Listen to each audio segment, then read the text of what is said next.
ঢাকার মঞ্চে সাড়া ফেলেছে ইংরেজি নাটক দ্য বেগম স্প্ল্যান্টার। অস্কার ওয়াইল্ডের লেখা লেডি উইন্ডার মেয়ার্স ফ্যানের নাট্যরূপে যাত্রিক প্রোডাকশনসের নাটকটির নির্দেশনা দিয়েছেন নাইলা আজাদ।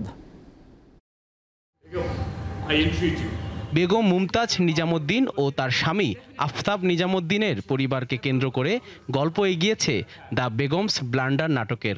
এতে উঠে এসেছে উচ্চ শ্রেণীর মানুষের পারিবারিক নানা টানাপোড়েন, সামাজিক অবস্থান, তাদের নানা সমালোচনা এবং সংস্কৃতির চিত্র। গত ২৪ জুন রাজধানীর বেইলি রোডের মহিলা সমিতিতে নাটকটির উদ্বোধনী মঞ্চায়ন হয়। ২ ধাপে আয়োজন করা হয় ৭টি শোয়ের। প্রতিটি শোতে দর্শক সারায় উচ্ছ্বসিত শিল্পীরা। আই এম ভেরি হ্যাপি যে এত মানুষজন প্রত্যেকদিন আমাদের শোটা দেখতে আসছে।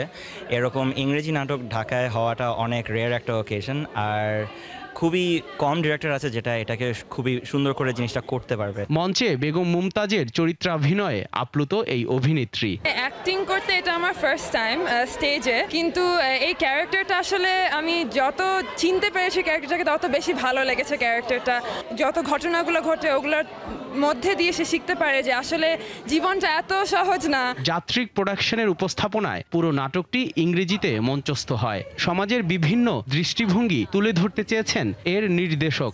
আমরা কাদেরকে খারাপ বলি, কাদেরকে ভালো বলি, আমরা অনেক জাজ করি, মানুষকে খুব জাজ করি। সোসাইটি কিভাবে মানুষকে দেখে, কাকে খারাপ বলে, কাকে ভালো বলে, এইটা নিয়েই গল্প। মহিলা সমিতিতে ৬ এপ্রিল শেষ হবে দ্বিতীয় ধাপের প্রদর্শনী। জহিরুল মোহসান, দীপ্ত সংবাদ, ঢাকা।